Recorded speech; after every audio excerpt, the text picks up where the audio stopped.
Energetic music was playing, and there was a gloomy sky outside the window.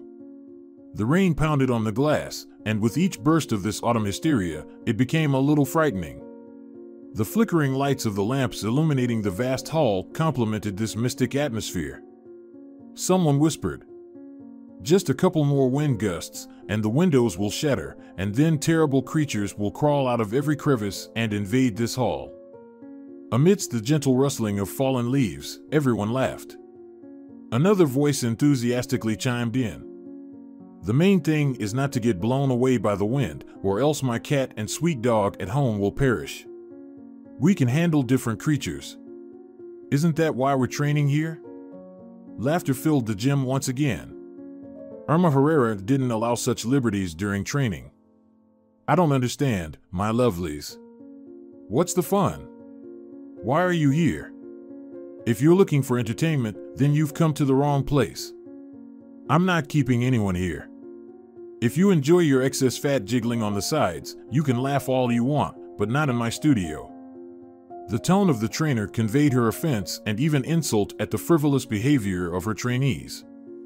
From the same side where a couple of minutes ago the most active visitors of the Grace Fitness studio had indulged in sharp-witted remarks, someone said, "Sorry, Irma, I won't do it anymore. But it's not my fault, it's my jiggling fat on the sides. It's pushing me to do irrational things." This time, even the trainer herself couldn't hold back her laughter. She carefully scanned the gym, looking for the culprit behind the disorder. Nora playfully winked at the girl with a solid build in her provocatively pink leggings, who, lowering her head, said, "I'm ready to face the harshest punishment." The girl was clearly on a roll. Feeling the approval of the audience, she performed several beautiful moves, impressing everyone with her precise movements, which were surprising for her physique. Nora didn't hide her admiration and said, "You're doing great. You must have been training for a long time." "No, it's only my third time here today. In my youth, I was into breakdancing and other dangerous pursuits. If you want, we can chat after the session." "I'd love that." Irma felt it was time to take control of the situation. "All right, enough laughter. Now, my little stars, let's continue our training. Are you ready?" Everyone agreed. "Yes." "Then let's begin. Let's recall the candlestick exercise." The voice of the trainer sounded so convincing that the body obeyed her commands on its own. "Assume the starting position, hold it, engage your core, and stretch your legs like strings. Each of you wants to be as slender as the tall tree. This exercise symbolizes feminine beauty. Feeling tired, my dears? Relax on 3 to 4, then repeat the exercise on 1 to 2. From the corner of her eye, Nora saw how the girls and older women on neighboring mats, like schoolgirls, obediently followed Irma's instructions. Somewhere in the back of her mind, the thought appeared, "Nora, do you really need this? Why do you torture yourself?" Before she could answer this question, another command from Irma interrupted her thoughts. "Girls, now that we're doing high knees, pay attention to your breathing and raise your legs higher. Well done. You've worked hard today. I'm sure each of you managed to shed a few pounds." The girl in pink leggings chuckled again. "At this rate, I'll be losing weight for 10 years. Unexpectedly, Irma approached the main character of the session. "Rosa, aren't you tired of this? You promised me, and even swore, to behave modestly. Don't you understand that your jokes disrupt my classes? I will definitely tell Dad about your behavior and ask him to take the most drastic measures." "Oh, you scared me. You always used to rat me out, and I thought people changed with age." It was evident that this conversation was very unpleasant for Irma. She nervously gestured with her hands and constantly pulled at the leggings that clung to her slender body. "I thought the same. But I see that there are no rules for my sister. We'll talk at home." The strict tone and threats didn't make any impression on the lovely, plump girl, Rosa. On the contrary, she showed with her demeanor that her elder sister's words meant nothing to her. "Well, let's talk then. You can't scare me. With one demonstrative move, the girl slung her sports bag with the logo of a famous company over her shoulder and headed towards the door. At the threshold, she turned around and threw a bewildered Nora a challenge. "Why aren't you coming? Let's go, let's continue our acquaintance." It is always very unpleasant to witness someone else's family disputes, so Nora hurried after her new acquaintance, but Irma assessed the situation differently. Without hiding her anger, she called out after them, "Girl, the time will come, and you'll regret getting involved with my sister. You have no idea what kind of creature she is." This comparison stung Nora's ears, and she retorted sharply to the trainer, "It seems, Irma, that by giving such advice, you're overstepping your boundaries. Deal with your sister on your own. I couldn't care less about your family drama." Rosa was waiting outside. People were looking disapprovingly at her while she was smoking, taking frequent deep drags. She eagerly offered Nora a beautiful pack, but Nora refused. "No, thanks. Good for you." Rosa approvingly patted Nora on the shoulder. "Take care of your health while you're young. There won't be much to preserve when you're older. Shall we take a walk or find somewhere to sit for a while?" "Let's take a walk." Nora realized that the second option implied spending money, and her wallet was empty. Rosa noticed her hesitation but didn't show any sign of concern. "Your name is Nora, right?" The girl nodded. "You know, Nora, I've been fortunate in life, in a way. I have cool parents, I recently married a great guy, and I never worry about money. But there's a big but in my life, and that's my older sister. She's 12 years older than me, so she feels it's her duty to teach me how to live. A few years ago, we had a big fight due to mutual misunderstandings. That skinny witch knows a few tricks. Long story short, as a result of the conflict, I had a few bones broken.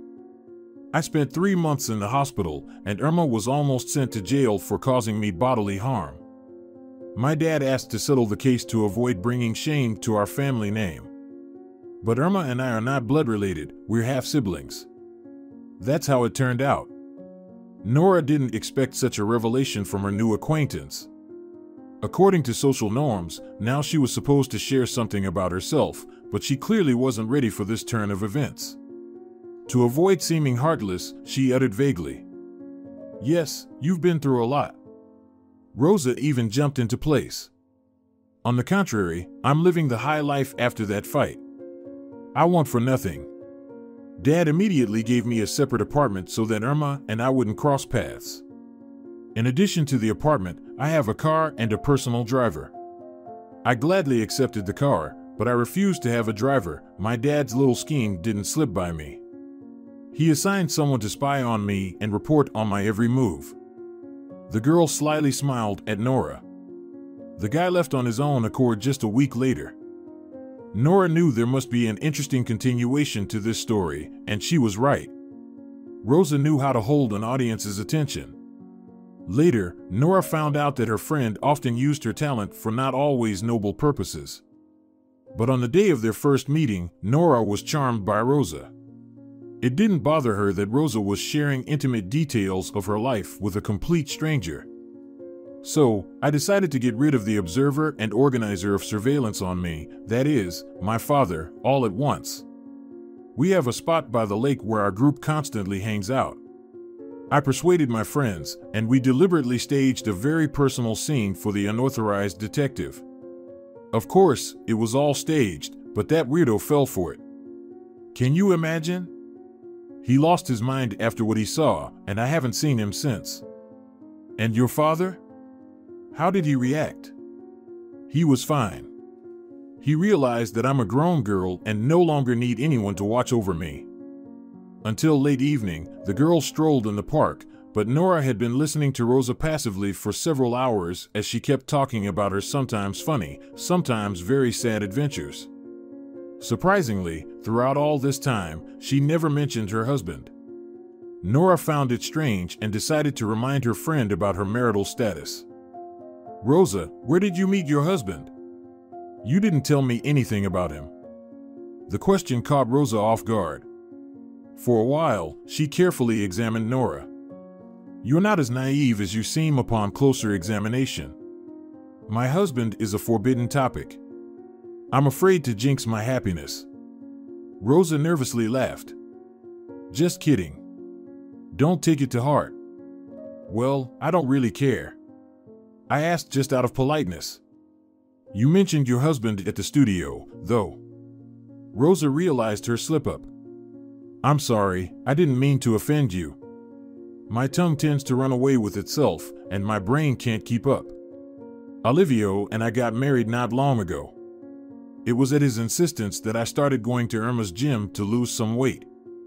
Olivio dreams of having a baby, and he considers my pleasant plumpness to be the main obstacle to successful conception.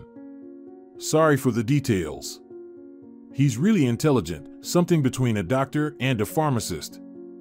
I'll definitely introduce you to Olivio in the near future. We have a grand event planned." Nora laughed heartily. "I hope you won't subject me to the same trials as that unfortunate detective driver." "Oh no, my friend. I was just scaring the guy out of good intentions." The girls agreed to meet at the next workout. Rosa left her sports car in a paid parking lot and demonstrated the abilities of her car to her new friend. Nora watched with a vague sense of unease as the plump girl swiftly started the car. The sparkling silver vehicle disappeared into the night after just a few minutes, and Nora kept gazing into the distance for a long time. She couldn't understand why she was emotionally restless.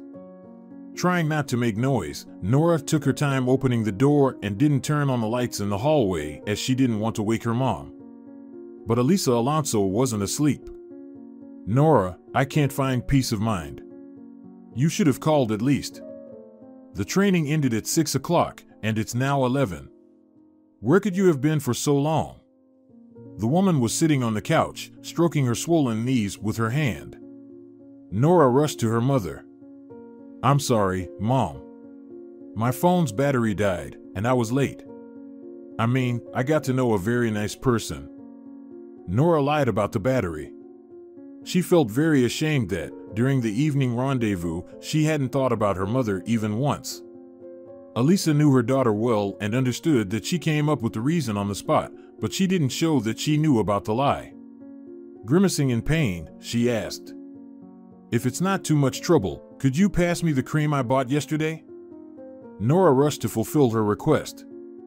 "Of course, it's no trouble, but all these ointments and rubs don't help you at all, Mom. You need proper treatment."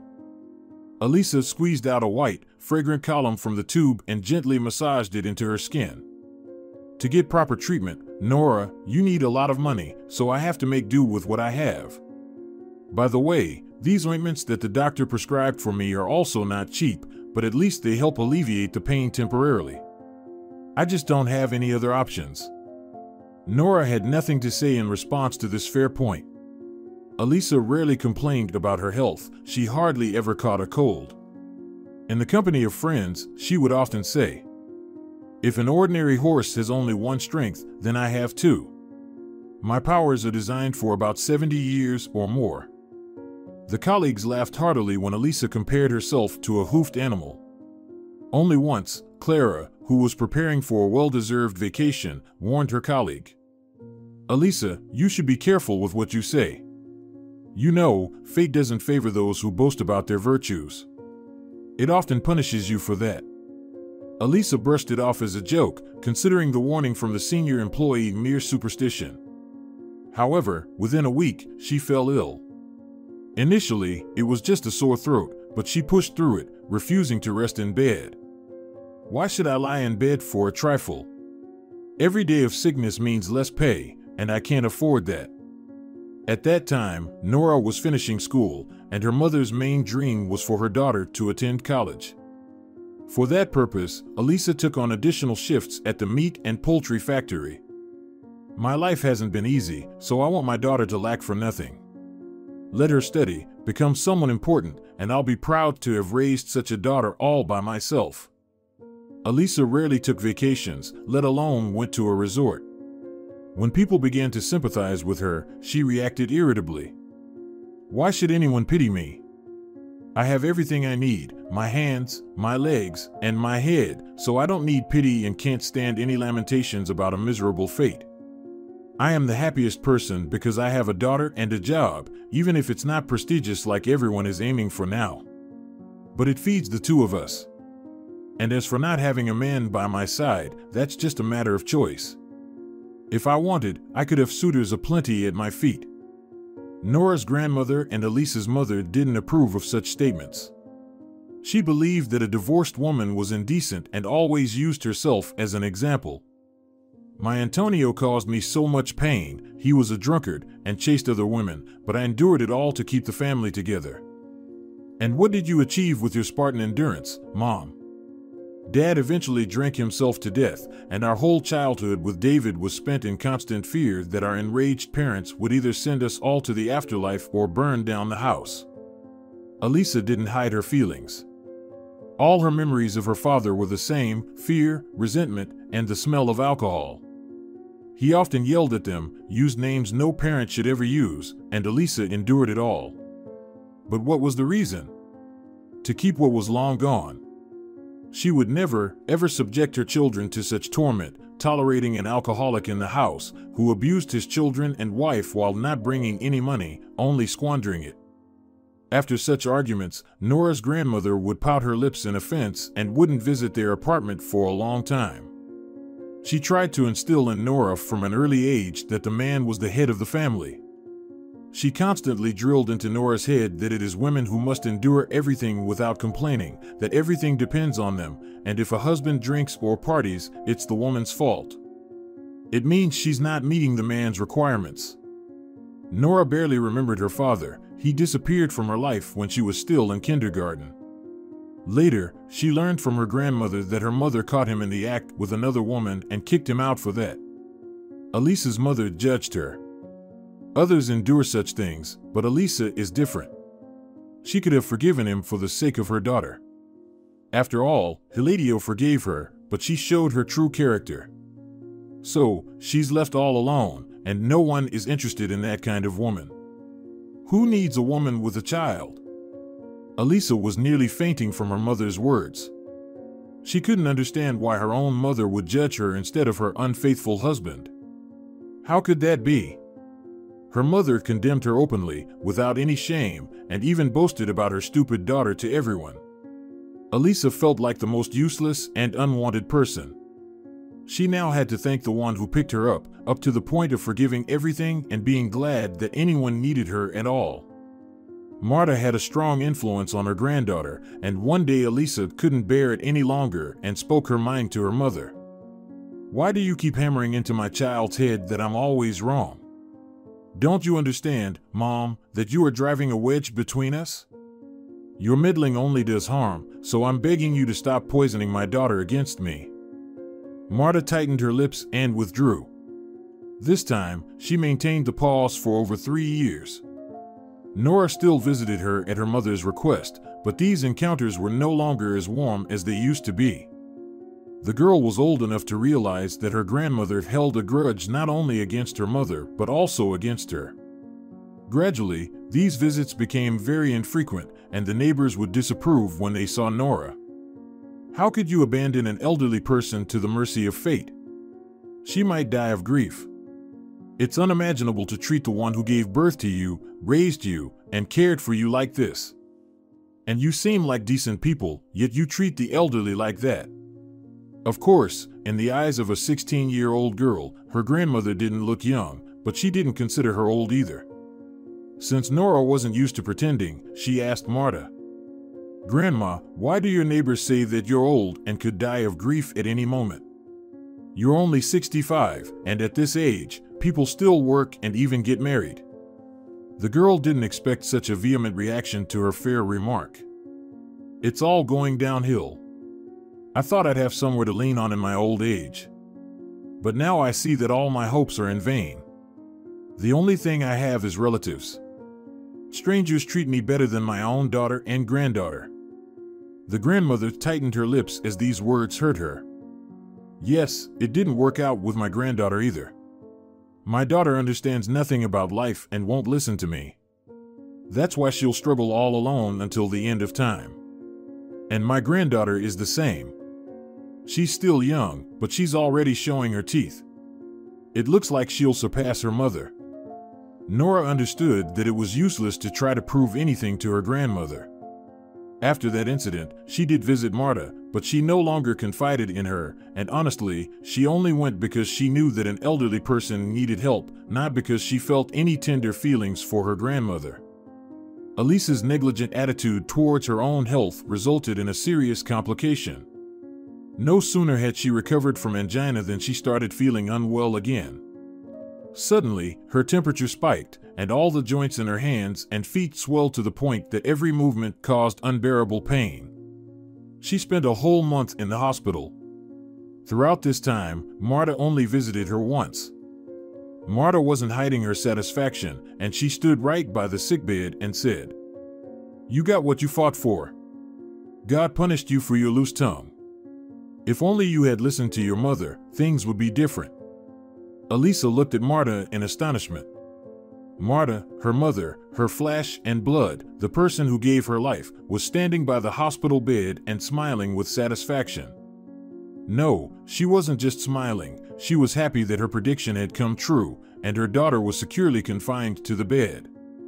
"I can't believe my ears. Mom, are you actually happy that I'm lying here, almost helpless?"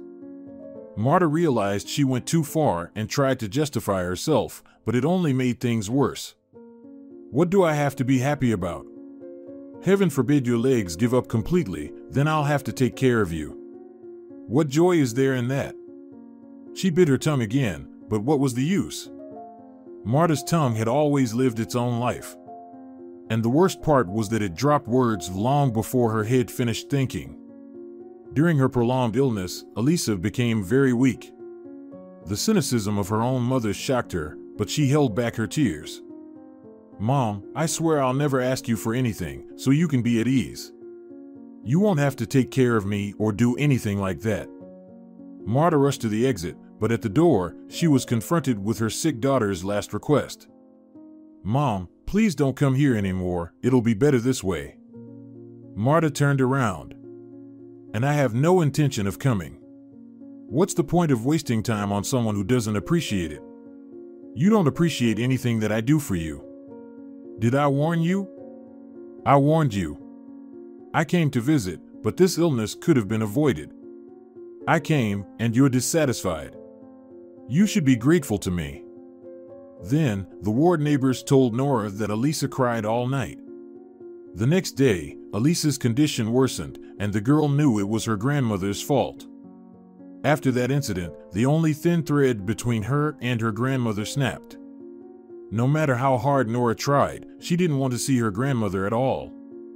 She continued bringing groceries, occasionally cleaning up, but all of it was done in silence. Elisa was on sick leave for almost 4 months. The doctor wanted to refer her for a disability assessment, but Elisa categorically refused. "I won't go anywhere, I need to work." "What disability are you talking about? Do you know how much they pay?" The doctor was surprised by Elisa's reaction and raised his eyebrows. "What work? You can barely walk, let alone return to your previous job. It's damp and drafty there, another exacerbation, and you'll be bedridden. Can't you understand that? You'll become completely useless. I don't think this condition is worth your salary." The doctor spoke so convincingly that Elisa believed her fate would indeed end up like that. What should I do then? She was disoriented and almost burst into tears. All their dreams had been shattered. She had wanted Nora to at least have a chance in life, but now everything seemed hopeless. "Find a new job and take care of your health from now on. You're only 40, and you've let yourself go so far. How could you treat yourself this way?" Her workplace showed understanding of her situation. The head of the department talked about Elisa's merits, casually mentioning the difficulties at the company, and then decided to show mercy. "Considering all your contributions, Elisa, we've decided to transfer you to an easier and calmer position. Try yourself as an office clerk. If my memory serves me right, your education allows you to fill such a vacancy." Of course, the salary will be less, but at least it's indoors and warm. Elisa had no choice but to agree. At first, she still believed she could return to her previous role, but her illness progressed. Nora understood that, under such circumstances, there was no possibility of her attending college. Without letting her mother know, she went to the factory. When Nora told her mother in the evening after dinner that she had found a job, Elisa cried for a long time. The tears wouldn't stop. Elisa felt sorry for her daughter, sorry for her now shattered destiny, and blamed herself for it. And who else was she to blame when she was responsible for everything? Forgive me, my dear, for not keeping my promise. Mom, you are not to blame for anything. On the contrary, you have done so much for me that I am now obliged to be by your side. And I promise to do everything possible to get you back on your feet. Elisa looked strangely at her daughter. Her eyes became stern and serious. Those were the eyes her mother had when she came back from a parent-teacher meeting, ready to lecture Nora. Nora, never make vows and promises, and never boast to others about what you have. I'm ill, it's my punishment. Mom, what are you talking about? Nora couldn't understand what her mother was saying. Yes. It's a punishment for my arrogance. Shortly before I fell ill, one person, our oldest employee, warned me that pride is a grave sin. But I didn't believe it, showing off my endurance. And here is the result. Try not to repeat my mistakes. Okay, Mom. I will remember your warning. Nora didn't argue. Her mother was not in a condition to be reasoned with right now. You know, daughter, when I got sick, I started thinking more about life. It now seems like a long road to me. On one side of this street, there are beautiful houses and beautiful people. They are happy and strolling along this street, ignoring what is happening on the other side. Nora's mouth dried up. And what's on the other side? On the other side, there are crooked houses with broken windows, a broken road, and sad people. They are unattractive due to grief and illnesses, and they cry. They really want to get back to the side where happy people walk, but they can't do it. Why? You can cross this street, right? Yes, you can cross it, but only once. It's a pity that we realize it too late, only when we find ourselves on the other side. Nora didn't just memorize her mother's words, they struck her brain like a meteorite shard. In critical situations, she always remembered this street, where on one side there's happiness, and on the other side, bitterness and longing. On the next class at Grace, Rosa was absent. She hadn't shown up for 2 weeks. Nora found it inconvenient to ask Irma about the reason for her younger sister's absence. The coach still motivated her group in the most elaborate ways, and Irma's creativity deserved recognition. Some of her expressions made the women laugh, and some made them blush. Once, Irma didn't find anything better than to offer her trainees this option. You all know that men love with their eyes, which means your body shape should captivate their gaze and make them fantasize about what's hidden under the layer of clothing. But they surely don't expect to find their tummy creases and saddle-shaped thighs, so a beautiful body is a kind of the real guarantee for a successful marriage. Nora smiled when she heard a familiar voice from the side. What are you talking about? No matter how much you hone my sister's figure, no one wants to marry her. Nora greeted Rosa, and Rosa echoed the gesture. Hey, buddy, glad to see you. After the class, they walked in the park again, but Rosa didn't look as cheerful anymore. She smoked one cigarette after another, causing annoyance to the moms with strollers passing by. Nora tried to reason with her. Rosa, these moms might call the police on you. For what? For smoking in a public place. Oh, really? Is it not allowed? No, it's not. And weren't you planning to become a happy mom yourself? Rosa sighed heavily and took out another cigarette from the pack. Plans have changed. That's why I disappeared. Did you have a fight with your father's sister? Irma? I don't care about her schemes. I have my own life plan. It's a little more complicated, my friend. Olivio showed up unexpectedly. He lives in Germany, but he wants to take me there too. That's great.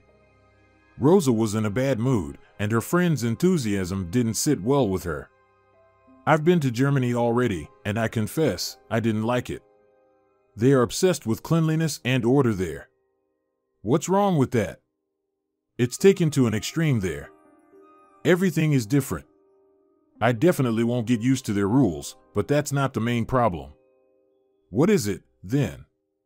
Olivio got betrayed or deceived, to be precise. And now he's not himself anymore. Well, probably there's no person on earth who hasn't been betrayed at some point. No, my friend, it's more complicated. I don't know the details, so I won't lie, but Olivio said his friend betrayed him, and to top it off, it's the anniversary of our wedding there. Rosa slapped her forehead. I'm such an idiot. That's what I wanted to tell you. I came to the training to invite you to a party.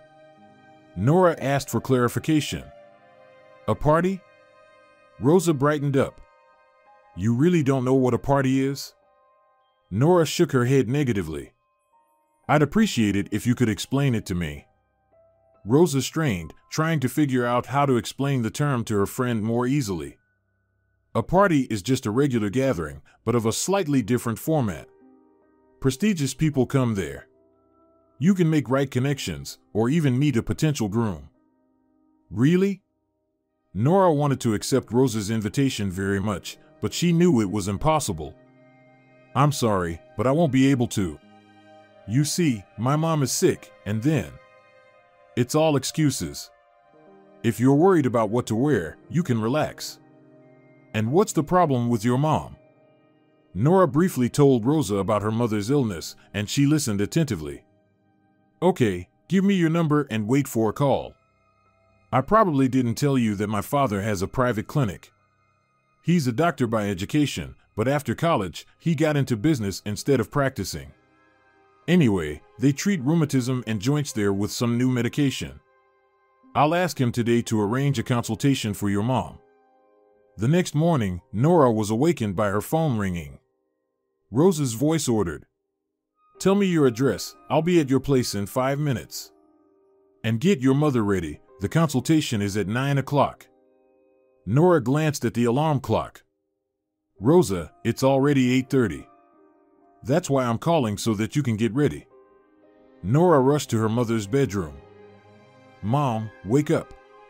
Elisa looked at her daughter puzzled.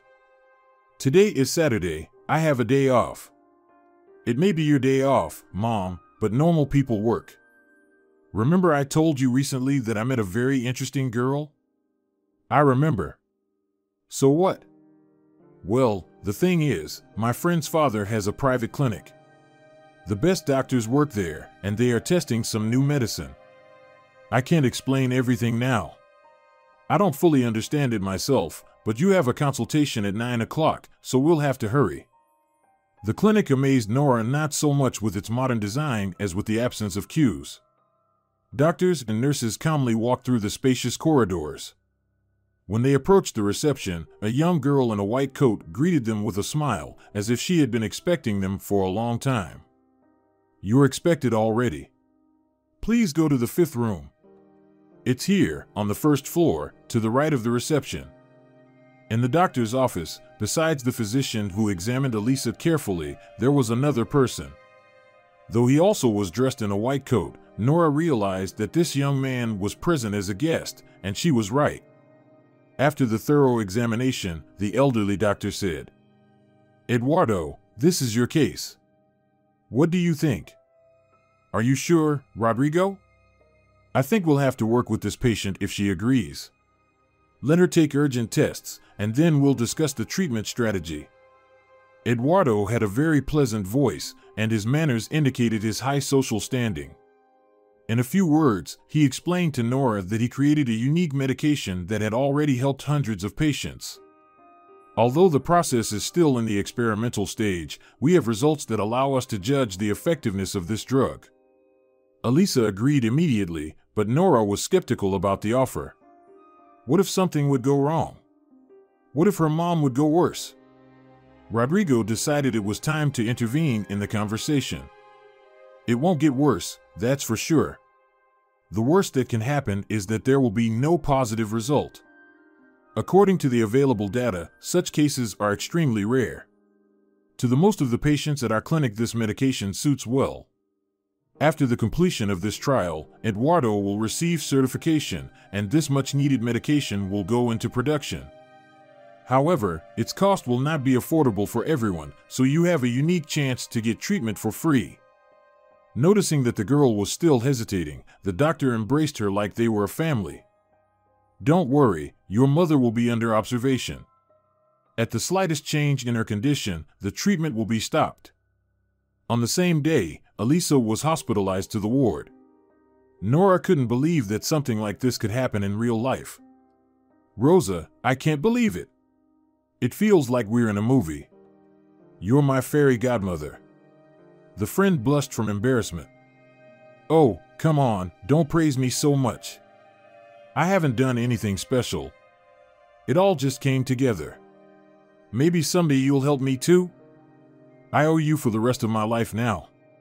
Ask for anything, and I'll do it. I'll hold you to your word. Tomorrow, exactly at 6 p.m., I'll be waiting for you. And now let's go pick out an outfit for you. The evening was in full swing when Nora noticed Eduardo among the guests. The young man was talking to a silver-haired, respectable-looking gentleman. Rosa whispered, "My father has brought someone new to the presentation again. He loves discovering new names. Wait here for a moment, I'll go find my Olivio. Where's my German guy?" Rosa's father took the microphone. "Dear friends, I'm pleased to introduce the rising star of domestic science, Eduardo Iglesias. His medication works wonders. Currently, we are still in the testing phase at our clinic, but very soon this miraculous drug will go into wide production." Someone whispered in the back, "That's not true, it's outrageous." A not-so-tall, plump man spoke with a noticeable accent. Nora guessed that he was Rosa's husband. "Are you Olivio?" The man immediately smiled. "Oh, yes. Have we met before? I'm Rosa's friend. She lost sight of you and went looking for you. I'm already here." Rosa looked at her husband with a scorching gaze. "Olivio, are you still on that?" The man raised both hands as if defending himself from his wife. "No, what are you talking about? You must be mistaken." Rosa threatened him with her fist. "Watch out, or you'll become a eunuch." After such a warning, poor Olivio had no choice but to invite his wife to dance. Nora didn't notice when Eduardo approached her. "May I have this dance with you?" The awkwardness of the first few moments disappeared without a trace, and Nora danced with her partner, not noticing how the time was flying. From the very beginning, she felt a certain magnetic force emanating from him. For a moment, she even felt like she had known this person for a long time. Eduardo asked, "Do you feel the same way I do right now?" Nora tried to shake off her bewilderment. "I don't know what you're feeling." The man looked straight into her eyes. "I have this wild feeling that we've known each other for a long time. I feel like I know these hairs and the scent of jasmine on them. It's just an illusion. We met each other by chance today. And what about yesterday? I remember you. You were at the clinic with your mom. I remember you too, but I didn't expect to meet you here." One musical composition followed another. They had been dancing, afraid to let each other go. "Nora, I don't want to let go of your hand." "Why?" "I'm afraid that if I do, you'll vanish into space. But I'm not a snow maiden. You know, you're very much like her." "Am I really that cold?" Eduardo didn't have a chance to answer. Just as they were dancing, Irma jumped towards them. She grabbed Eduardo's hand. "Eduardo, I've been looking for you all evening. I have so much to tell you."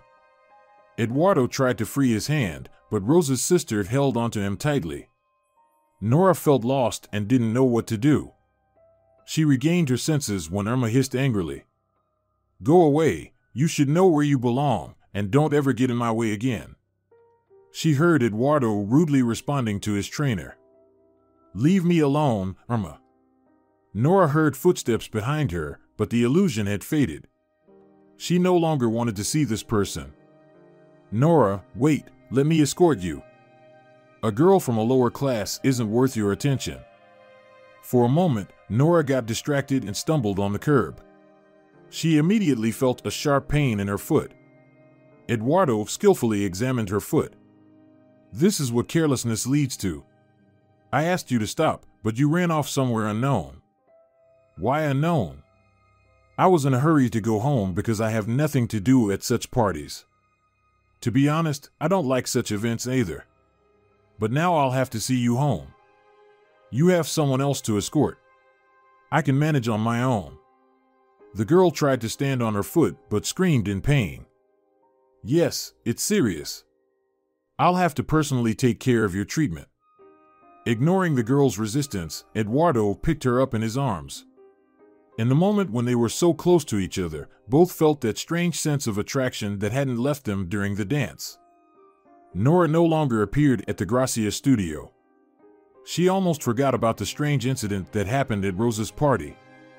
Rosa called her almost every day and spent hours talking about her wayward Olivio. But there was so much warmth in her voice that it was easy to tell that she loved her husband deeply. Nora didn't tell Rosa about her affair with Eduardo. She even forgot about Irma's antics on the dance floor, and she didn't have time to dwell on such trivial matters. She spent whole days in the hospital, not only because of her mother's illness, but also because she wanted to be near Eduardo. The young couple tried to stay together for as long as possible. One day, Eduardo confessed, "Nora, sometimes I feel like if you're not around, I'll stop breathing. I've never felt such a strong attachment to someone before. It's like an obsession." "And Irma? Did you have an affair with her too?" "Oh, this female jealousy. I won't hide it, I had women before you, but Irma is a complete misunderstanding. Firstly, she's definitely not my type, and secondly, we only met once at a banquet organized by her father. I think it was for the clinic's anniversary. We danced a bit, and then I escorted her home, and that was it. But she started to annoy me and even threatened me. Frankly, if I knew she would cause such trouble, I would have declined Jorge Cabrera's invitation." Nora was satisfied with the explanation, and Eduardo asked, "I don't want to think about that person anymore, and I urge you to think carefully before making any decisions. In life, it often happens that reality is not what it seems to be. That's why people often make mistakes." "Are you referring to rumors and other unconfirmed information?" "Yes, that too. I value our relationship very much, and I'm most afraid of losing you." "Me too." The lovers decided not to have a lavish wedding. After the ceremony, they went to a restaurant where they had reserved a banquet hall in advance. Among the few invited guests were Rosa and her husband, who were the first to arrive at the celebration. Nora was surprised to learn that Eduardo and Olivio knew each other a long time ago. The newlyweds were genuinely happy to see Olivio. "I didn't even know you got married, Olivio. I'm really happy for you.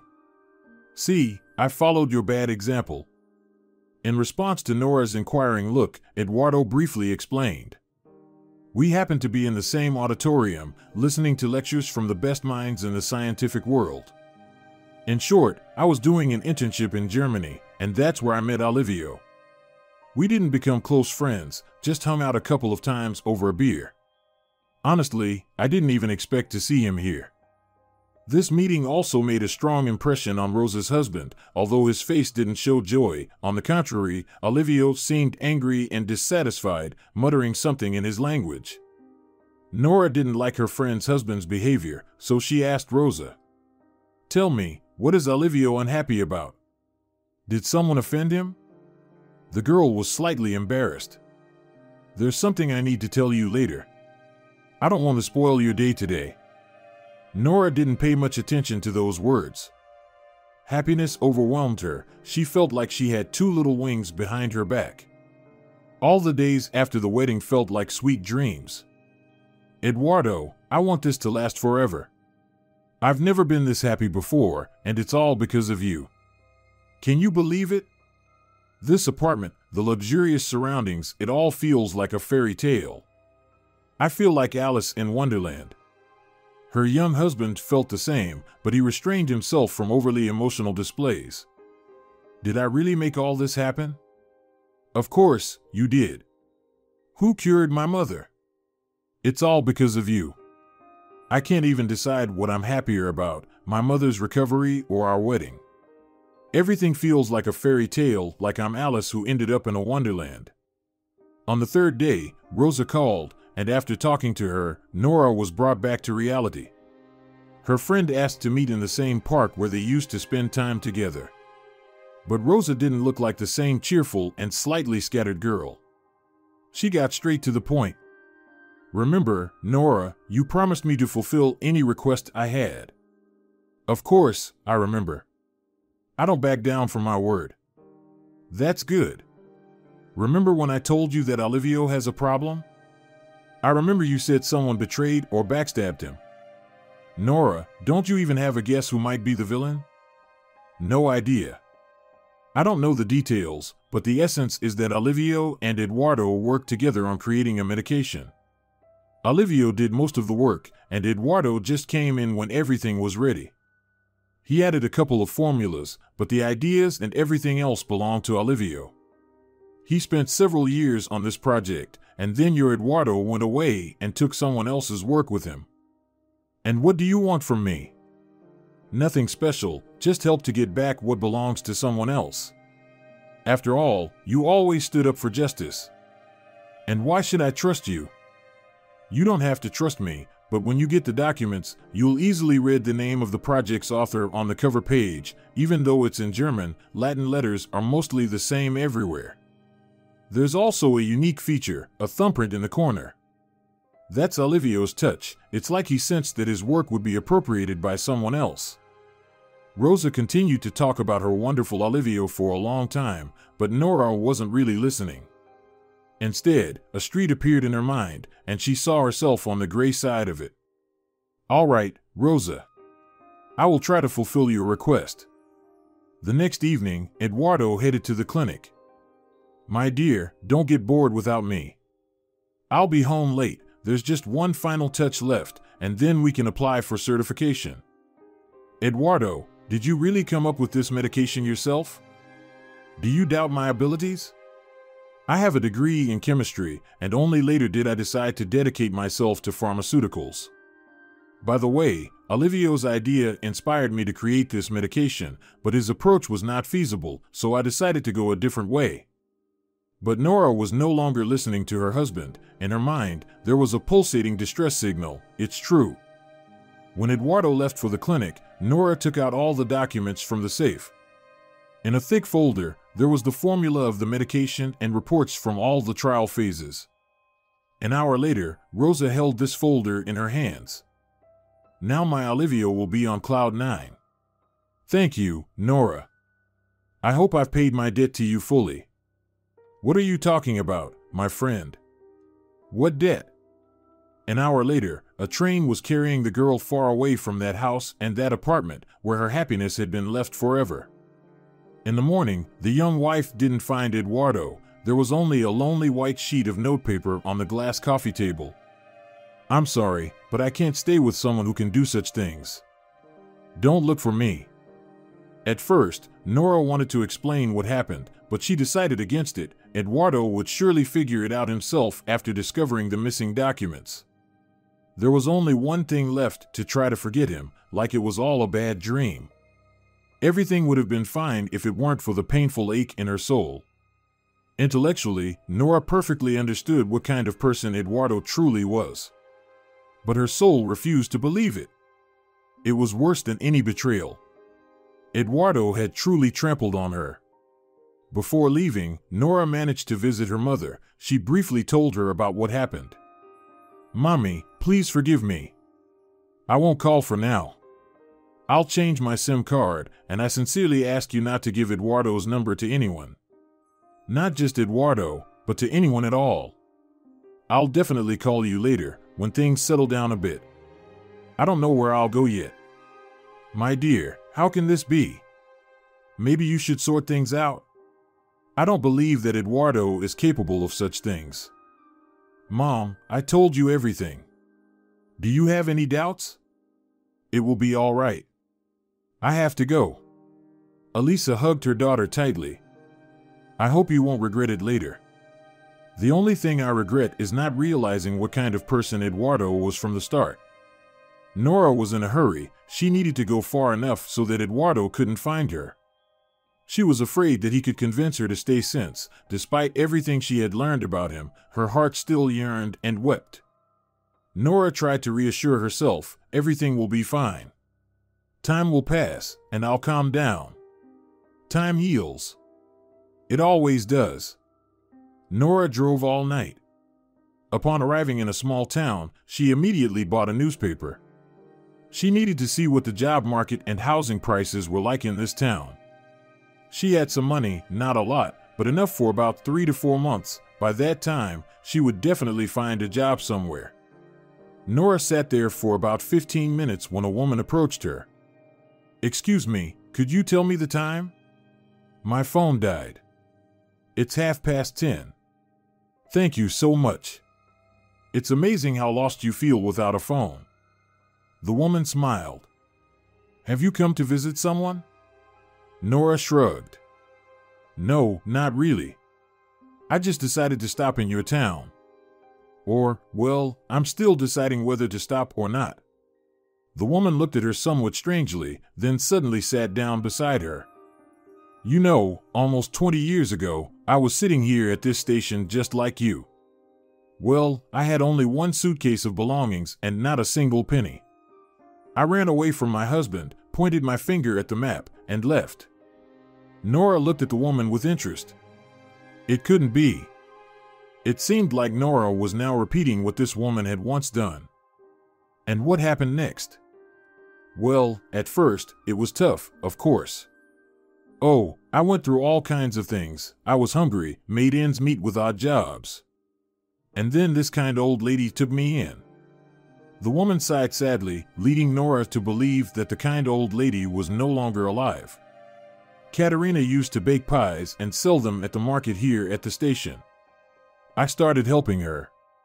She taught me all the secrets of the dough. 3 years later, I managed to get a job at a local cafe where I did what I had come to love, which was baking pies and pastries. Then I met my current husband. If it weren't for him, I would have filed for divorce, and my ex-husband tracked me down right away. I thought it was the end for me. I was always terrified, but it turned out I had nothing to be afraid of. I was protected. My Valerio confronted my ex-husband in such a way that he never dared show his face here again. We already have 2 kids and built our own house. So, this town has become a happy place for me. The woman briefly glanced at Nora's engagement ring and asked, So, I assume you ran away from your husband? Did he ever hit you? Nora sadly smiled and replied, No, not at all. He's actually a very good person. I just didn't know everything about him.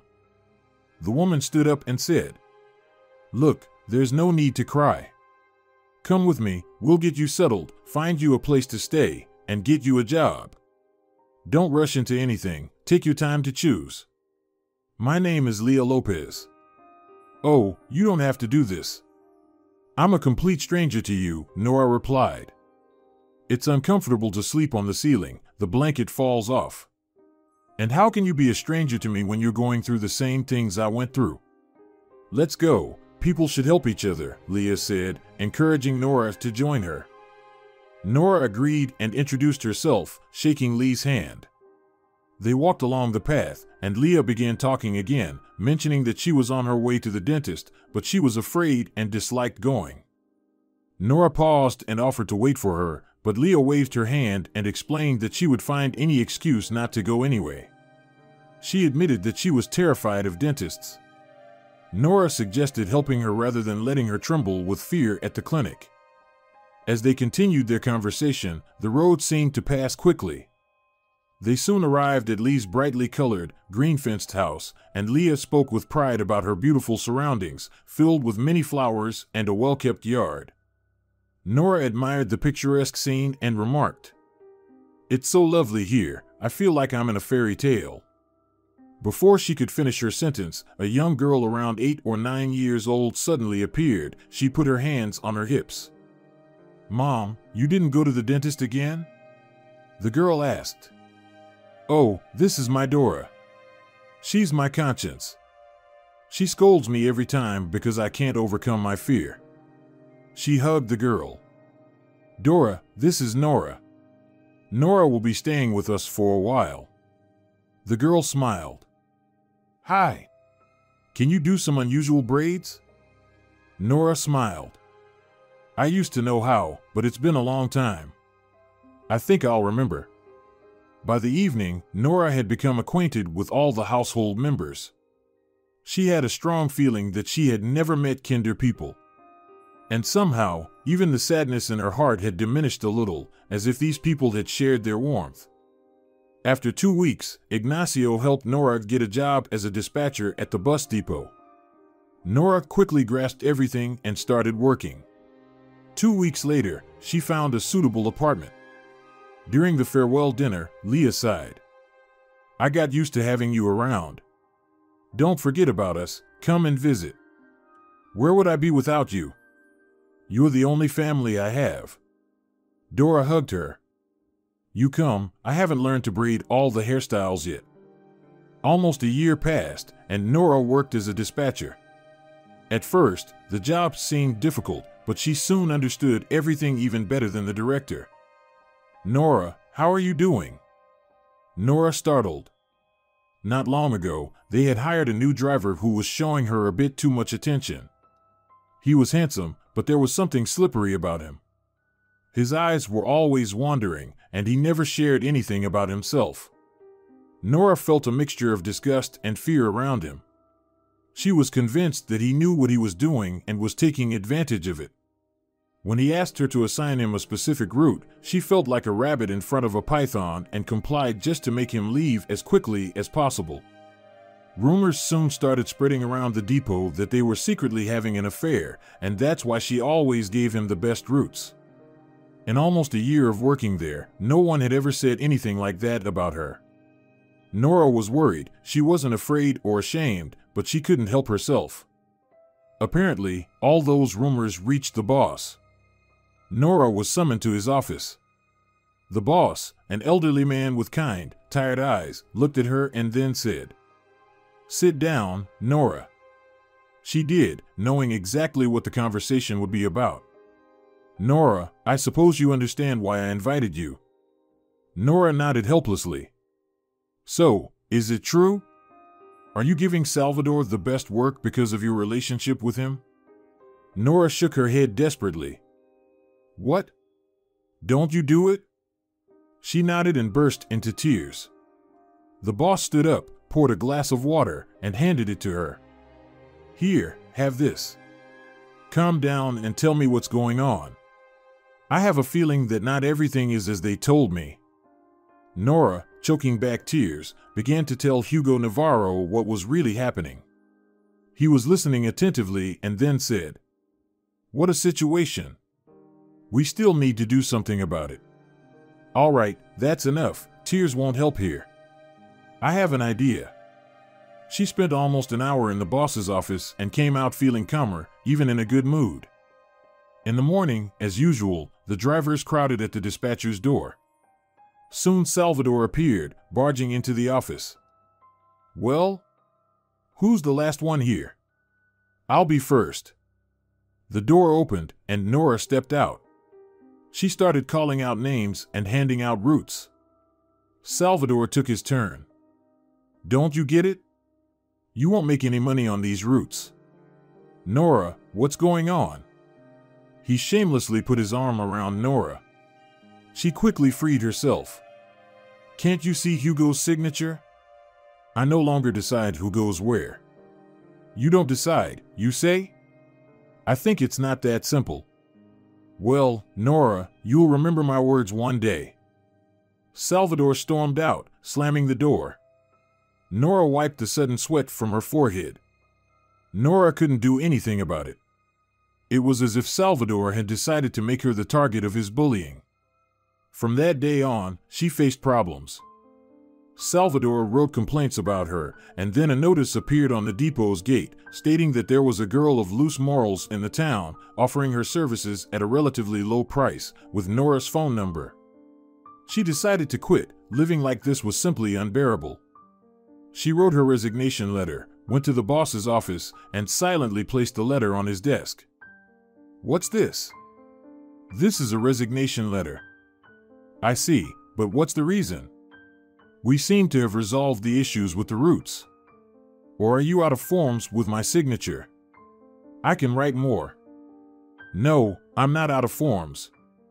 Hugo looked at her carefully, then asked, "What is it? Does it bother you?" She nodded, and tears quickly welled up in her eyes. The boss found something on his desk, took out his phone, and Nora's phone started ringing in her pocket. She pulled it out and looked at the man. "Hugo, why are you calling me?" He sighed. "That's what it is." "Well, this is going too far. It's already too much. Go back to work, and I'll handle Salvador." Half an hour later, Salvador was enraged when he came to her. "You will regret this very much. You'll regret it like you've never regretted anything before."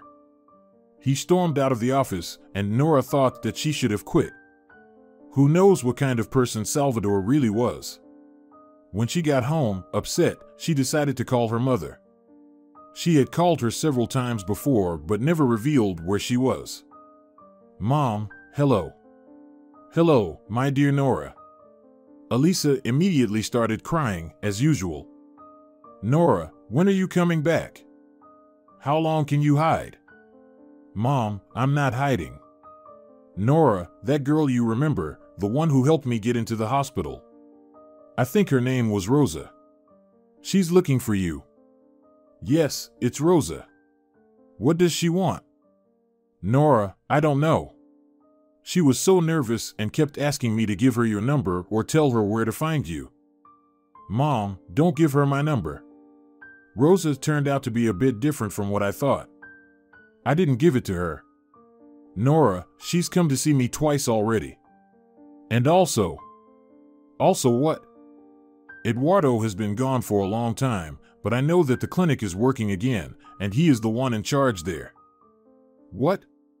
"But he was the one behind all this. He set up Olivio." "I can't tell you, Nora. I don't know the details. You know, I never watch the news, local or otherwise. It's all so strange. But I don't care." Her mother paused, then said, "Nora, do you still love Eduardo? Is that why you're not coming back?" "Mom, let's not talk about it." She lay down, knowing that she wouldn't sleep for a long time. It was always like this when she remembered her husband. No matter what he had done, no matter what a scoundrel he turned out to be, she couldn't forget him. Her mother was absolutely right. Nora knew perfectly well that she would spend half the night reminiscing about her life with Eduardo, crying, and waking up with swollen eyes in the morning. She had almost managed to teach herself to control it. She tried, or rather, she forbade herself from thinking about Eduardo. She had hoped that time would pass, and she would be able to remember him without crying. But time went by, and nothing worked. That's when Nora decided not to think about him at all. The morning was tough. Nora felt as if she had been at a party all night. She looked at herself in the mirror. "Oh, I don't look my best." After taking a shower, she quickly put on some makeup.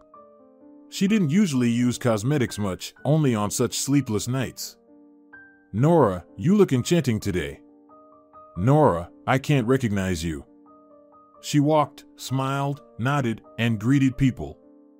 The drivers admired Nora with their admiring glances. By the time she reached the office, she received as many compliments as she hadn't received in a month, maybe even a year of work. Just as she settled into her chair, the phone rang. It was Leah. "Hello, Nora." "Hello, Leah." "Nora, are you free tonight?" "Yes, I think so." "What happened?" "Oh, something did happen, Nora." Nora felt a slight tension inside. Leah, is it true something happened? Well, of course, it's my 44th birthday today. Oh, I don't even want to tell anyone, but come over in the evening. Ignacio will make grilled meat, and we'll sit in the gazebo for a while. Of course, I'll come, Leah. Just one thing, Nora, no gifts, okay? Nora laughed. Oh, the connection is lost.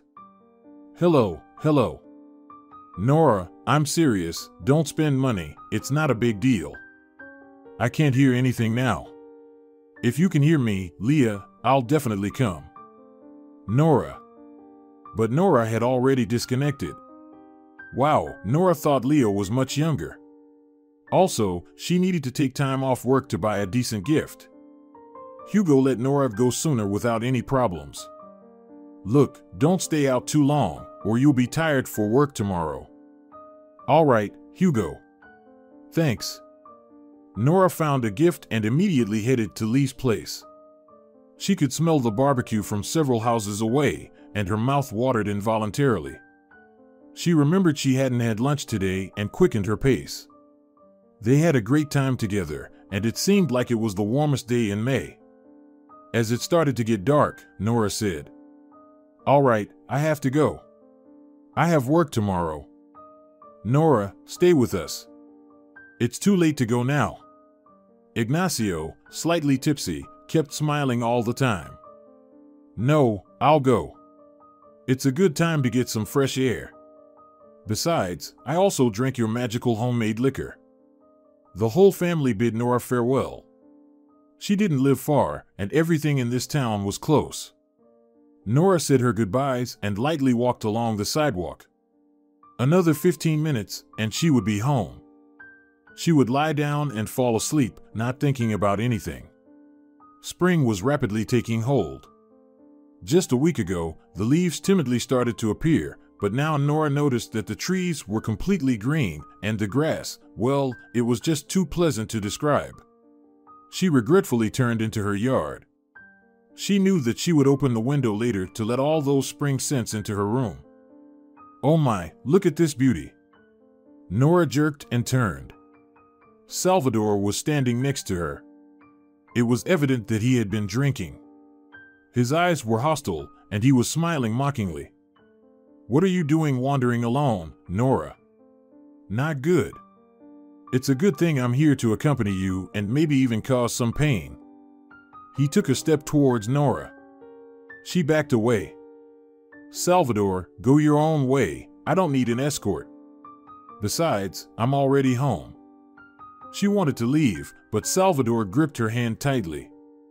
"Where do you think you're going? Don't you think you owe me something?" Nora tried to pull her hand away. She felt fear engulfing her. "No, I don't think so. Let go of my hand, it hurts. It might hurt at first, but it will feel good later. Show me where you live, there's a lot of interesting stuff waiting for you tonight. You don't want us to do it right here, do you? Let me go. Can you hear me? Let me go." She struggled to free herself from Salvador's grip, but he held her firmly. "You're quite the daredevil. Do you want us to do it here?" "Well, why not?" Nora screamed, and the next moment, she received a punch to the face. In the next instant, Salvador released her and let out a wild scream.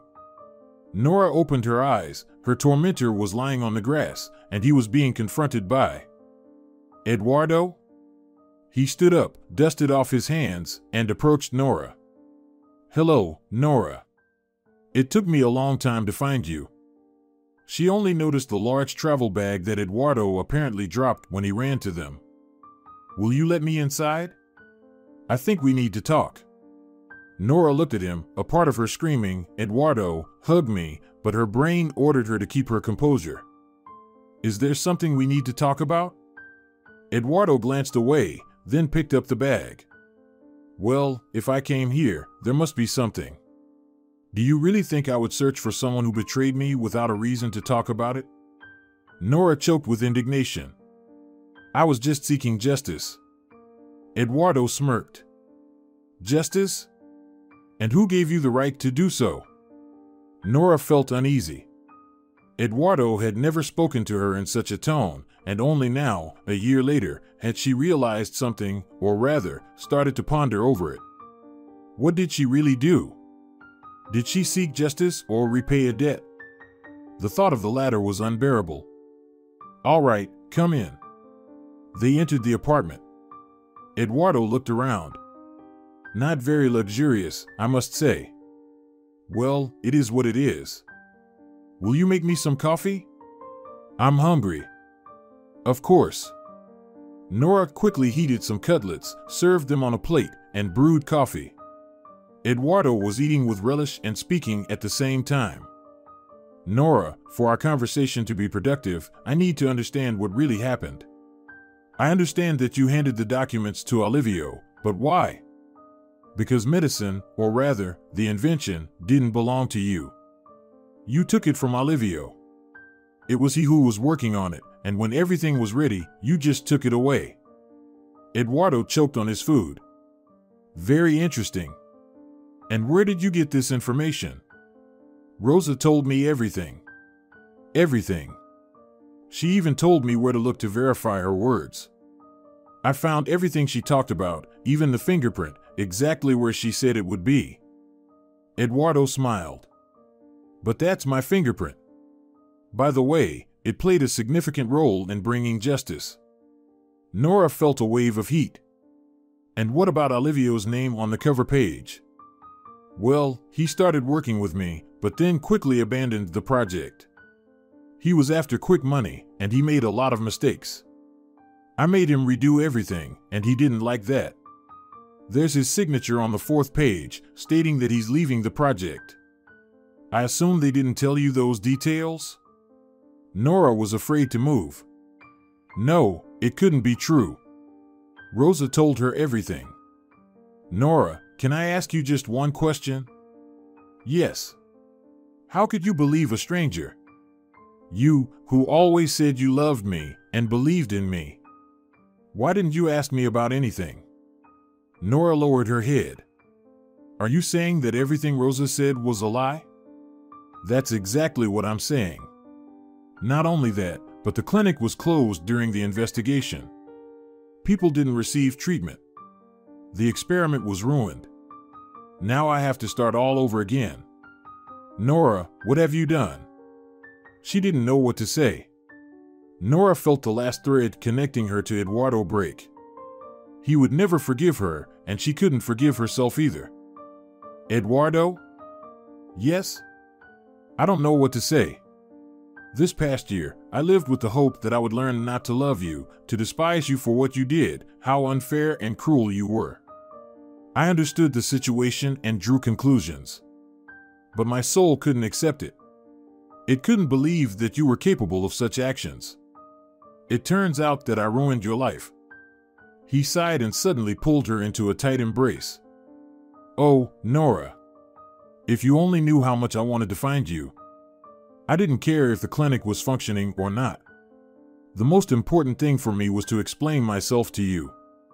I couldn't bear the thought of you thinking poorly of me. So, you're saying you're not angry with me? I am, of course. But not as much as before. You acted foolishly, maybe due to your naivety or because you had never encountered people like that before. Well, it's all in the past now. They talked for a long time. Eduardo shared everything she didn't know about the whole story. A long time ago, I met Olivio. He seemed like a very nice guy, and we became friends. We were both studying in a place where everyone was smart.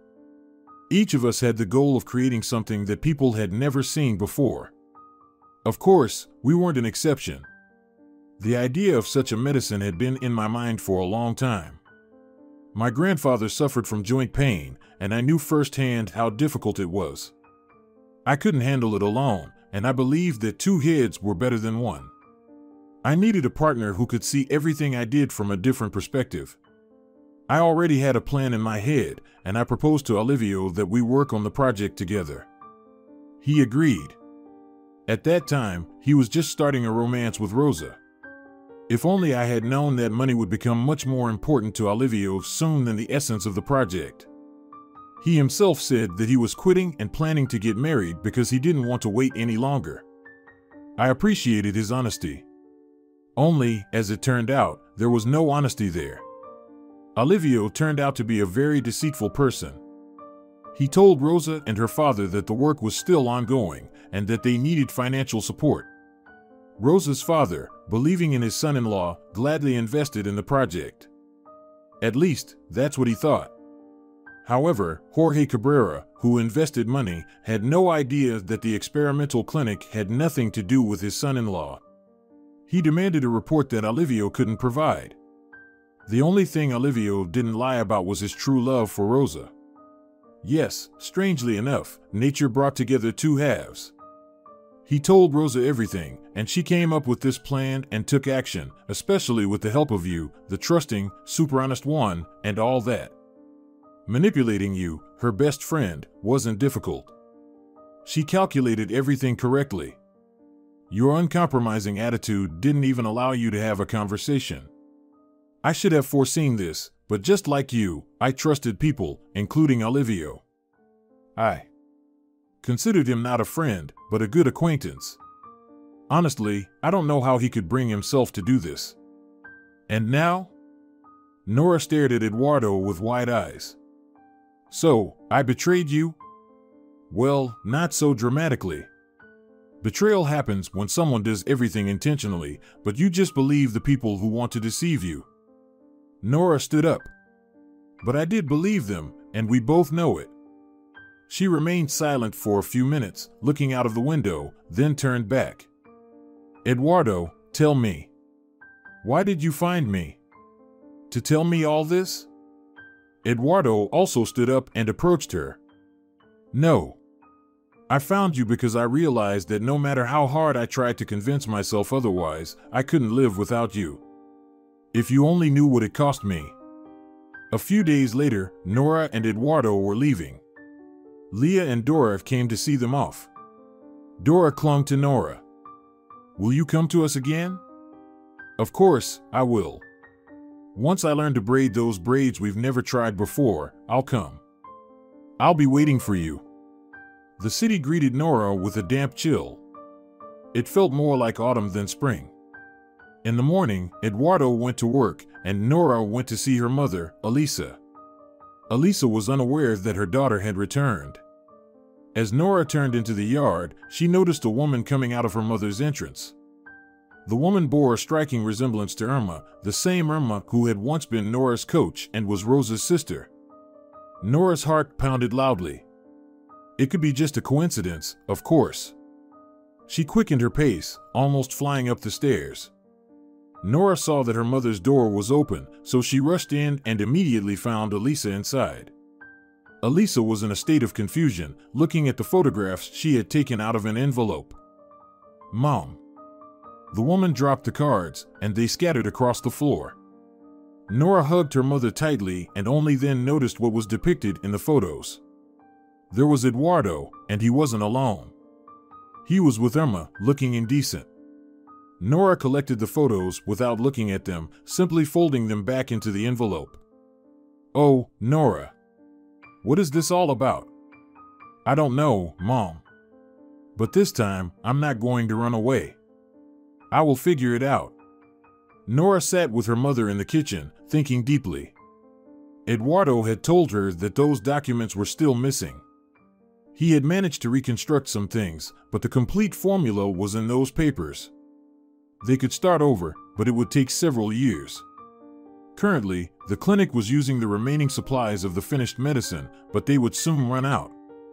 Nora took out the photographs. It was painful to look at them, but she was almost sure that it was all untrue, that it couldn't be real. She picked up her phone. Irma and Olivio were lying in bed. So, how did everything go? Great, I pulled my hood down so low that not even my own mother would recognize me. But tell me, did you talk to Rosa? Olivio turned onto his stomach and embraced Irma. Why are you in such a hurry? It's not time yet. Let's finish this thing first, and then I'll sort everything out. Sort it out? I even think that you're only with me to punish Eduardo more severely. Although, if we think about it, there isn't much to punish him for. Olivio jumped up. He was furious. Not much to punish him for? He ruined my life, my career. I was supposed to be in his place. I should have been running that clinic, not struggling to make ends meet. Irma sat down on the bed, and Olivio fell silent for a moment as she smiled contentedly. After her plump friend Rosa, Irma made a very strong impression on Olivio. Olivio, but it was you who turned down the project. You can tell Rosa how you were deceived. Your stories won't work on me, and if you don't talk to Rosa, I will tell everything to my father. Olivio narrowed his eyes. What? Are you threatening me?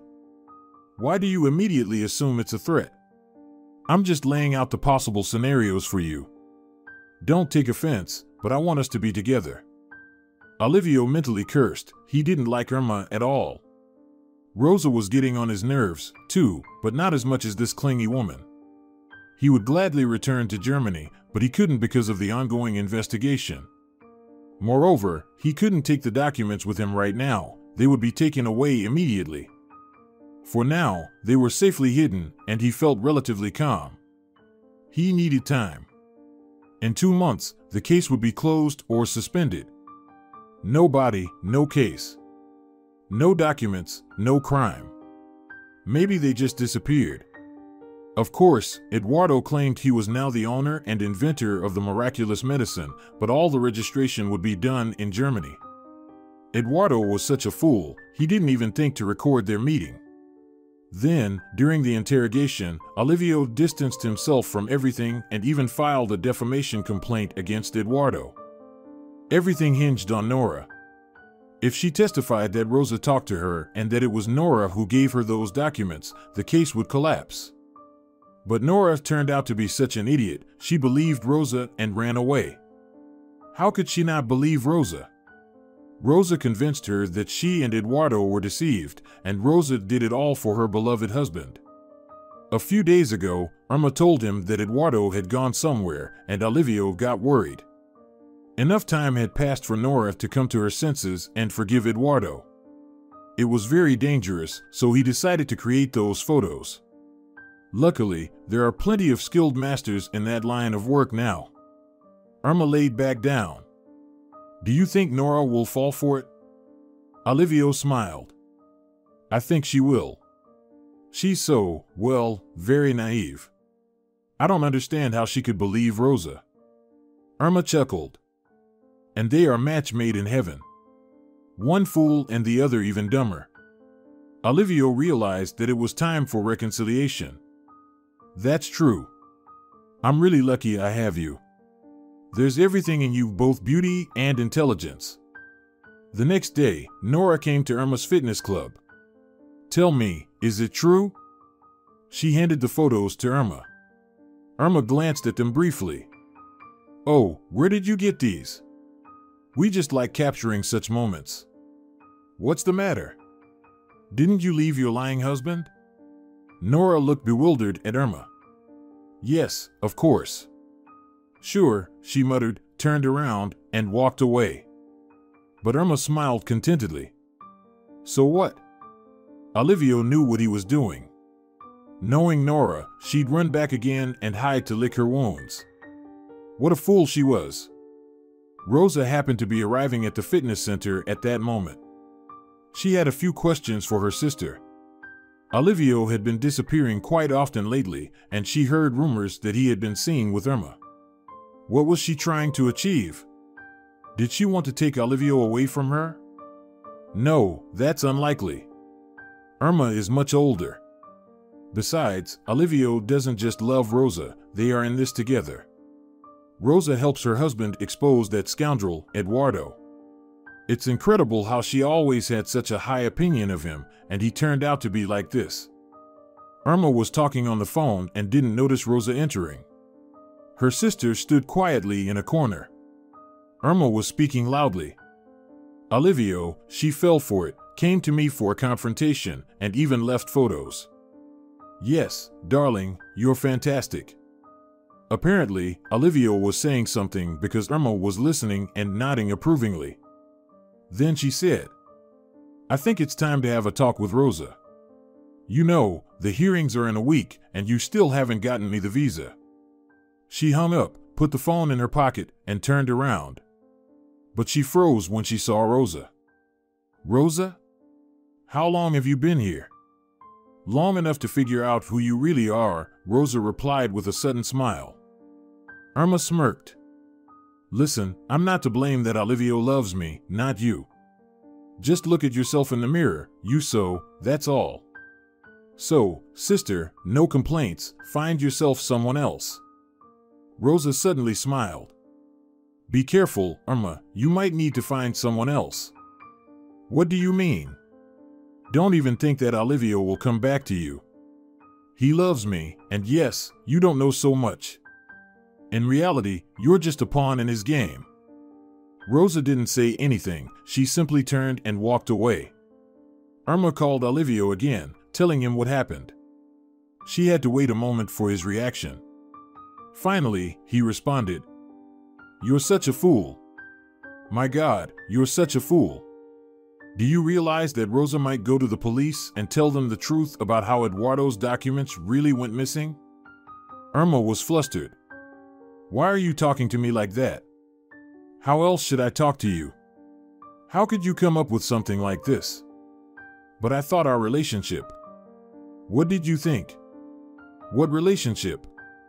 "Oh, just go away." He said something else in German and immediately hung up. Irma looked bewildered at her phone. Everything was turning out completely differently from what he had planned.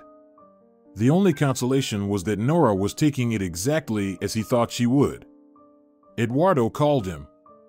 "Olivio, why? Isn't what you've already done enough?"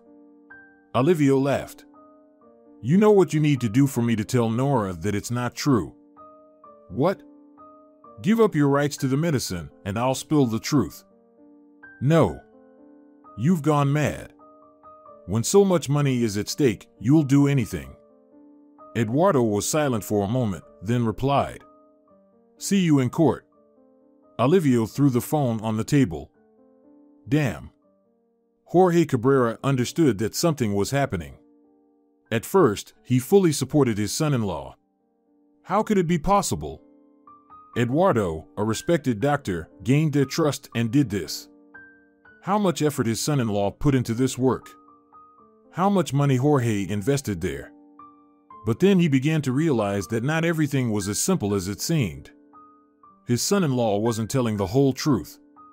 There were too many discrepancies, and that made him suspicious. He was sitting in his chair, sipping wine, when his phone rang. An unfamiliar number. "Hello, Jorge Cabrera? Your daughter, Rosa, is here. Her condition is very serious. You need to come." "Come where? What happened?" "I apologize, I didn't introduce myself." In 2 minutes, Jorge was rushing to the hospital. Thankfully, he hadn't dismissed the driver yet. Faster. At the hospital, everyone was on edge. It's no joke when the daughter of such an influential person comes in with a head injury. At first, she was conscious and kept repeating the same name, Olivio. Jorge wasn't allowed to see her. "Your daughter is being prepared for surgery. We need your permission." "What happened to her?" The doctor shrugged. "I don't know all the details, but she was attacked right near her home. She parked her car, got out, and was immediately struck." "Did she say anything?" "She said something incoherent. She kept repeating, 'It's Olivio.' We thought that the situation was very bad." "What connection does he have to this?" Jorge stood up. "The most direct one. Her husband's name is Olivio." The doctor sat back. He had heard her husband's name somewhere, maybe read it, but it didn't matter at the time. Now everything fell into place. The hearing was scheduled for almost lunchtime. Olivio was completely calm. Nora had disappeared again. Rosa was in the hospital and wouldn't be home anytime soon, if at all. By the time she could say something, he would be far away from here. He had an excellent lawyer, hired with Jorge's money. Rosa had worked hard on that. He sat next to his lawyer, confident that he would soon be granted the rights to the medicine and that all his dreams would come true. He had already found investors ready to invest in his new clinic. He even found a location in the heart of Germany. He booked a plane ticket. Irma thought they were flying with her tomorrow, but he had a ticket for tonight. Everything was going according to plan. The session was delayed.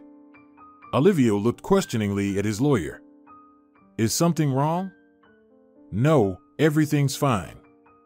At that moment, the door to the courtroom opened and Olivio froze.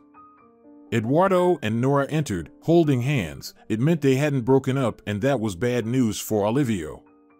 Then Jorge walked in. He immediately headed towards Olivio, and if it weren't for his lawyer, he might have done something violent. Olivio stepped back and shouted, "What's happening? What's going on?" He realized that his plans were just falling apart. With a real crash. When Olivio saw Irma's eyes, he knew it was all over. She was with Eduardo and Nora. Olivio took a few steps towards the door. To hell with this medicine, I need to get out of here. But he bumped into someone and turned sharply. Police officers stood in front of him. You are accused of attacking your wife and causing her serious bodily harm. His vision darkened. Why? How? He just wanted everything to be his. They were to blame for everything, themselves. They shouldn't have gotten in his way, and then no one would have been hurt. The hearing was postponed due to new circumstances. As Olivio was being taken away, his lawyer approached him. I hope you understand that I won't and can't defend you now. I don't specialize in violent attacks. Olivio didn't even have a chance to say anything. His lawyer quickly walked away. When everyone went outside, Jorge turned to Eduardo and Nora.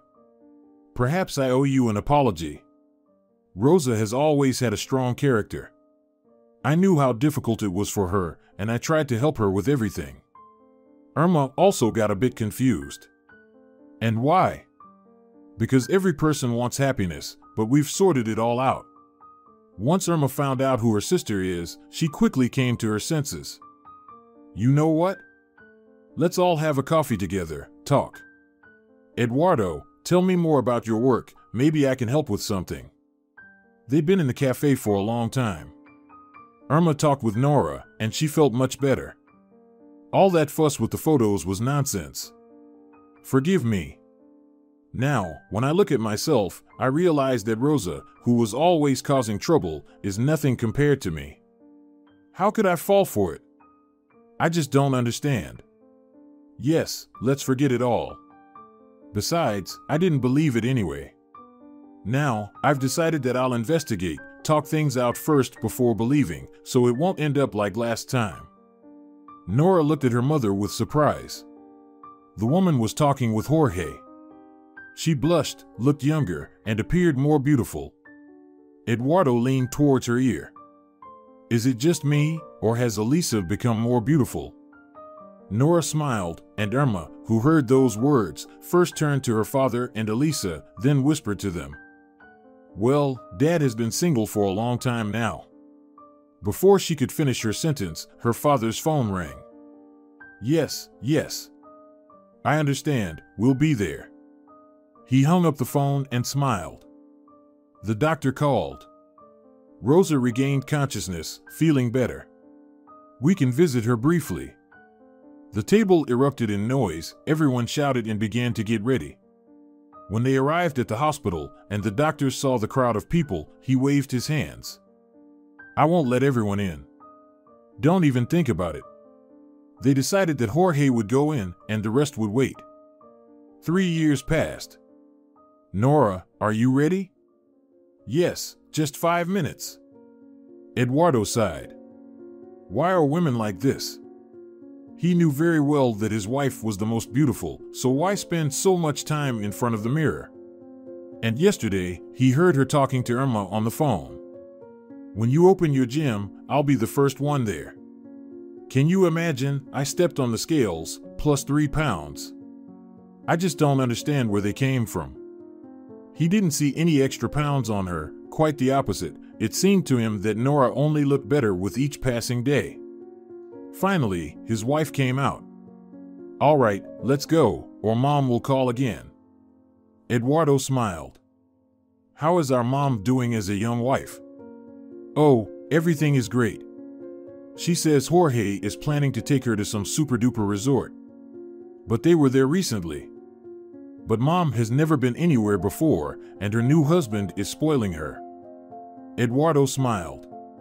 He was genuinely happy for Elisa. Why not? She deserved it. Jorge truly loved her, even though Nora's grandma, as always, wasn't thrilled. Things were going well for Eduardo too. Jorge insisted on expanding the clinic, and now its reputation has spread far beyond the country. They arrived at the brand new building. A modern style, glass and metal. Jorge and Elisa's car was already in the parking lot, and Rosa rushed towards them from the entrance. "But where have you been? The event is about to start." Nora laughed. "But we're not late, are we? Come on, we need to go. I want to introduce you to someone." That someone turned out to be a young man, a simple, good guy named Pedro. He felt a bit awkward in such company and looked adoringly at Rosa. It turned out that he was part of the construction crew that built the building. And Rosa was no longer looking for high-status suitors. Irma, too, was not alone. She was accompanied by one of the investors. He held her arm, obeyed her every command. Irma couldn't help feeling a bit embarrassed when she noticed her family's glances. Finally, the opening ceremony began. It was the first large sports club of its kind in their city. On the first floor, there was a big pool for adults and 2 smaller ones for children, as well as a spacious cafe with light snacks. On the second floor, there were weightlifting halls, and on the third floor, everything was for women, starting with the fitness room and ending with the sports dance hall. Many people attended the opening, and Nora smiled as she saw many already signing up for memberships. Soon, they all gathered around a small table with drinks. Jorge raised his glass. "Well, my daughter, I congratulate you. I hope this club will bring you not only profit but also joy." Irma smiled. "Of course, it will. Thank you, Dad." Everyone clinked glasses and cheered. "Hooray!" And Irma, taking a sip of champagne, turned to Nora. "Well, decide where you'll get rid of your 3 pounds." Nora smirked. "I won't get rid of them, and I'm pretty sure I'll gain even more." Nora sighed so heavily that Irma hurriedly said, "Nora, why are you so upset? We'll get rid of your pounds, don't worry." "What happened?" Then Irma fell silent, looked at everyone silently watching Nora, and turned back to her. Nora was smiling. And then it hit Irma. "Nora, you." Nora nodded. Irma rushed to hug her. Eduardo looked at them in confusion. "I don't understand anything. Will someone explain to me why the person who fights everyone's excess weight is happy that my wife gained weight? Did I miss something?" Jorge nudged him in the side and chuckled. "Don't worry, when I was about to become a dad for the first time, I behaved pretty much the same way." Eduardo stood still for a while, then turned to Nora. "Nora, is this true? Is it true, Nora?" "It's true, Eduardo. I found out myself just a few hours ago.